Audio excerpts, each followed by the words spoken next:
келечегин ойлоп. Өлкөдө биринчи элдик курултай 25 ноябрда өтөрү маалым. Бул күнү республиканын аймагынан шайланып келген 1000ден ашык делегат Борбор калаага курултайга чогулушат. Учурда жер-жерлерден шайланган делегаттардын арасынан баяндамачылар, аксакалдар кеңешинин төрагалары аныкталып, кызуу даярдыктар көрүлүүдө. Президент, министрлер кабинети, министрликтер чече турган маселелерди биз азыркы мезгилде ошо бөлдүк да.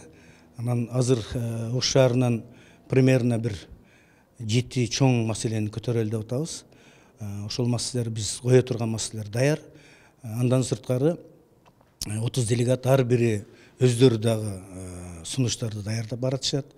Бардыгына көрсөтмө берилди.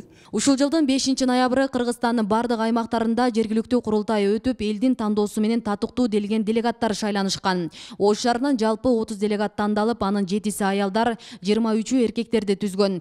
Эми алар элдин талабын, негизги көйгөйлөрдү президентке жеткирүүгө тийиш. Биз Ош шаарынан 30 делегат шайладык. 30 делегаттын шайлануу процедурасы биз Ош шаардык кеңешинин токтомунун негизинде бардыгы өз процедурасы менен кетти да. 2 айдан бери ошол 5 ноябрда бизде болуп өткөн биринчи жергиликтүү курултайда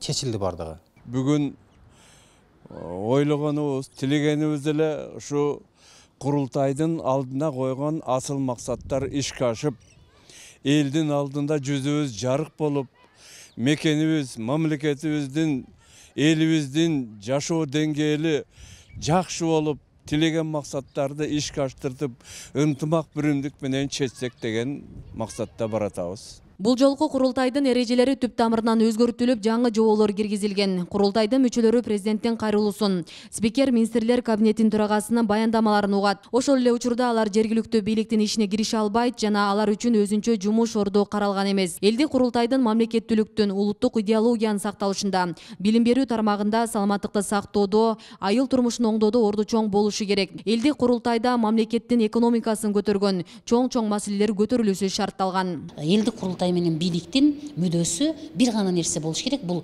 мамлекеттин экономикасын көтөрүү, билим берүүнү көтөрүү, ошол кыйналып жашаган, мүмкүнчүлүгү чектелген адамдардын жашоолорун оңдоо, кантип оңдойбуз, кантип инфраструктураны өнүктүрөбүз деген жерге бардык мамлекеттик иш-чаралардын бардыгына элдик курултайдын тандалган делегаттары татыктуу болуш керек.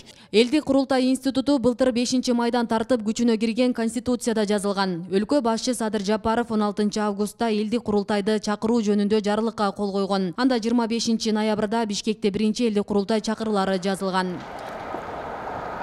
Асел Сыдыкова, Илимбек Турсунбай уулу, Регион телеканалы, Ош шаары.